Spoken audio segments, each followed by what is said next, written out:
అందరికీ మరణాతండి. బాగున్నారండి? మహాపరిశుద్ధుడును ప్రియరక్షకుడు యేసుక్రీస్తు ప్రభువారి యొక్క కృప సమాధానము ఈ నూతన సంవత్సరం అంతట్లోనూ మహాపరిశుద్ధుడు ప్రభు మనకు దయచేయను గాక. ఆమేన్. అందరూ బాగున్నారండి? దేవుని మహాకృపను బట్టి మనము సజీవులుగా ఆయన కృపలో ఉన్నాం గనక నూతన సంవత్సరంలో ప్రవేశించాం. ప్రియమైన స్నేహితులారా, దేవుని వాక్యాన్ని మనము ధ్యానం చేసుకుని ప్రభు యొక్క ఆశీర్వాదాన్ని పొందుకుందాము.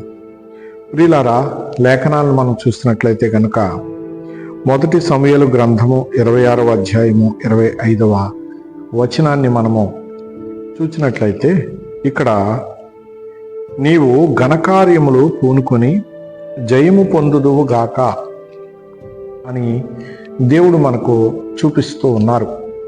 ప్రియులారా, దేవుని మహాకృపను బట్టి ఇశ్రాయేలీల మధ్యలో మరి సర్వోన్నతులకు దేవుడు ఉన్నాడు గనుక నీతిని కాపాడుతూ సమస్త విషయంలోనూ భక్తులకు తోడుగా ఉన్నారు. ప్రియులారా, ఇక్కడ సౌలు దావీదు అనేటటువంటి ఇద్దరు రాజులు ఇశ్రాయేలీలకు మరి దేవుడు ఏర్పాటు చేశారు. ప్రియులారా, మొదటి రాజు సౌలు గారు. ఈ సౌలు గారు మరి దావీదును సహకారిగా చేర్చుకున్నప్పుడు దావీదు యుద్ధాల్లో విజయం పొందుతుండగా ప్రియులారా, జనులైనటువంటి వారు చెప్పుచున్న చెప్పుడు మాటలను విని మనస్సును పాడు చేసుకొని నీతిమంతుడైనటువంటి దావీదును హతమార్చాలని అనుక్షణం ప్రయత్నం చేసినప్పుడు నీతిమంతుడైనటువంటి దావీదు గారు మరి సౌలును హతమార్చగలిగేటటువంటి అవకాశాలు ఎన్నో దేవుడు అతనికి కల్పించినా అతడు ఎంత మాత్రము కూడా సౌలును హతమార్చడానికి ఒప్పుకోలేదు. ఎందుకంటే దేవుని చేత అభిషేకించబడినటువంటి రాజు గనుక దైవాభిషేకాన్ని గౌరవించాడు, దేవుని పిలుపును గౌరవించాడు, దేవుని ఏర్పాటును గౌరవించాడు. అందువలన హాని చేయ పూనుకొనలేదు.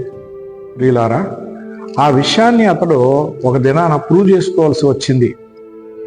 అలా చేసుకుని అతని ఎదుట నిరపరాధిగా నీతిమంతుడిగా నిలవబడినప్పుడు వెంటనే సౌలు పశ్చాత్తాపంతో వేదన పడుతూ ఇచ్చినటువంటి ఆశీర్వాదం ఇది. దేవుని మహాకృపను బట్టి నీవు ఘనకార్యములు పూనుకుని జయము పొందుదువు గాక అని ఆశీర్వదించాడు. అప్పటి వరకు హతమార్చాలనుకున్నవాడు ఆశీర్వదించాడు. ప్రియులారా, ఇది ఎంత గొప్ప కార్యమో గమనించారా?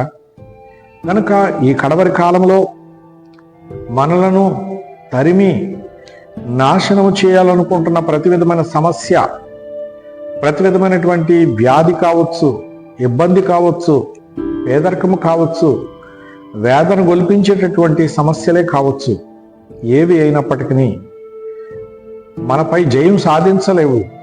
మనమే వాటిని జయించి మన నీతిని మనము చూపించగలము. ఆయన యందు విశ్వాసం ఉంచు వారికి ఆయన తోడుగా ఉంటారు.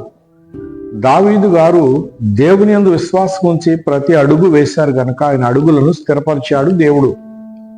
ప్రియులారా, మన అడుగులను స్థిరపరచాలి అంటే మనమును దావీదు గారి వలె దేవుని యందు విశ్వాసం ఉంచవలసిన వారమై ఉన్నాము. ప్రియమైనటువంటి స్నేహితులారా, దేవుడు ఆశ్చర్యకరుడు గనుక ఆయన నీతిమంతుల యొక్క ప్రార్థనలను వినును అని చెప్పి లేఖనం చెప్పుచున్నది కదండి. గనుక ఇక్కడ వెంటనే హతమార్చాలి అనుకున్నటువంటి మరి వ్యక్తే పశ్చాత్తాపంతో ఆ క్షణమందు సరెండర్ అయ్యాడు. ప్రియులారా, దేవుని కృపను బట్టి కడవరి కాలంలో మరి మన యొక్క కన్నుల ముందు దేవుడు ఎన్నో అద్భుతాలు చేయబోతూ ఉన్నాడు, ఎన్నో ఆశ్చర్యకార్యాలు చేయబోతున్నాడు. గనుక మనము సమయం వృధా చేసుకోకుండా దేవునికి ప్రార్థన చేస్తూ దేవుని ఆశీర్వాదాలు పొందుకోవాల్సిన వారమైనాము. సమయం వృధా చేయకుండా, ఎవరికి తీర్పు తీర్చకుండా, ఎవరిని ద్రోహి అనకుండా, దైవజనులు శ్రీ మొంగమూరి దేవదాసయ్య గారు అన్నారు, ద్రోహివన్నీ వన్న ఎడలా నీవును ద్రోహిగా మారిపోతావు, తీర్పులోనికి వస్తావని చెప్పారు. ప్రియులారా, ఎవరేమన్నాను ప్రియులారా, మీరు ఏమీను అనవద్దు ప్రియులారన్నారు. ప్రేమను చూపిస్తూ ప్రార్థించండి. ప్రభువే సమాధానం ఇచ్చేవారు, సహాయం చేసేవారు, ఘనమైనటువంటి కృపలో నిలబెట్టేవారు అయినారు. నీతిమంతుడైన దావీదును దేవుడు లోకంలోకి ఎత్తి చూపిస్తూ ఉన్నారు ఈ కడవరి దినాల్లో. చూడండి, అట్లే మన పక్షముగా పరమదేవుడు నుండి కార్యాలు చేయాలంటే మనమును నీతిని కలిగి ఉండాలి. అట్టి నీతి నిరంతరము మనలో ప్రభు అమర్చి ఫలింపచేయునుగాక. ఆమె చిన్న ప్రార్థన. మా ప్రాణప్రియుడైన యేసుక్రీస్తు ప్రభువా, నీ స్తోత్రములు. దేవా, నీ పవిత్రమైనటువంటి శక్తిని, దీవెనను, ఆశీర్వాదాన్ని, కాపుదలను లోకమందున్నటువంటి నీ బిడ్డలైనటువంటి వారికి దయచేయనాయన. నీకు వందనాలు.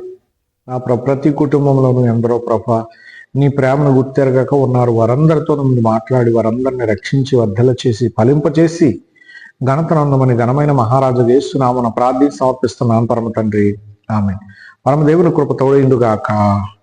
అందరికీ మరణత.